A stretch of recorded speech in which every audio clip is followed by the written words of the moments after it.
It's been 1 month since a brave woman named Brandon Hunt came forward and spoke to me, exposing serious sexual assault and harassment allegations at Puget Sound Naval Shipyard in Bremerton. Well, today, a former shipyard manager, Mark Swalley, tells me how senior leadership failed to properly investigate a sexual harassment claim and threatened his job for reporting it.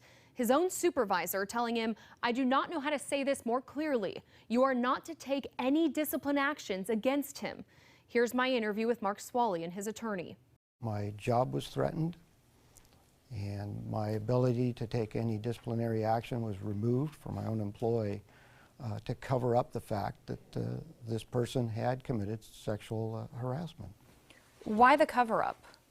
Probably that the individual, my employee, was also the son of a senior manager. There's a lot of nepotism, favoritism, and if you don't fall in line, there's retaliation. They retaliated against him. He filed a complaint for retaliation, seeking protection from the retaliation. And what did they do? Nothing. They didn't even investigate it. Then later on, they came back and said, "Oh wait, well we did investigate it," but they really didn't. And they were just looking to again sweep this under the rug and try and get rid of Mark because he was just a problem because he was speaking out and doing the right thing, and that was rocking the boat. And nobody wants that there. I felt alone, that no one was going to help me. It was a terrible part of my life at that point, and I just wanted to leave at that point. All because you followed through on your responsibility to report a sexual harassment claim.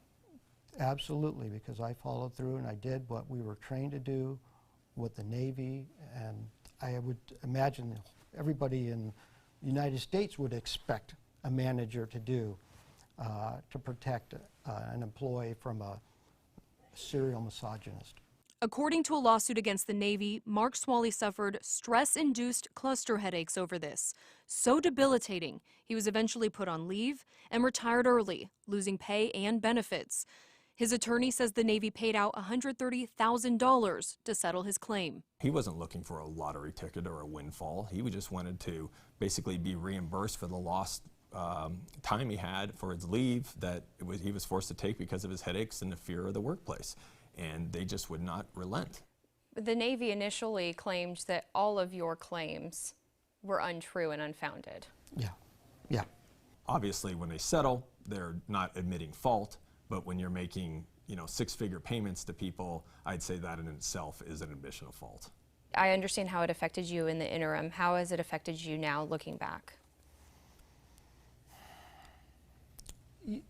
You give your career to an organization, to the Navy, to the shipyard. 33 years since I graduated from college, I was there. You'd like to look back and go, I gave my life to this place, and think, well, that was a great place, but I can't do that. It robbed me of the retirement.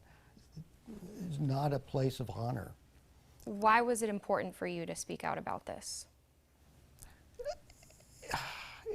I think it was my duty to tell people about this, and just like it was my duty to fight it at the beginning or to bring it up, it's my duty now that it was so broken to bring that up.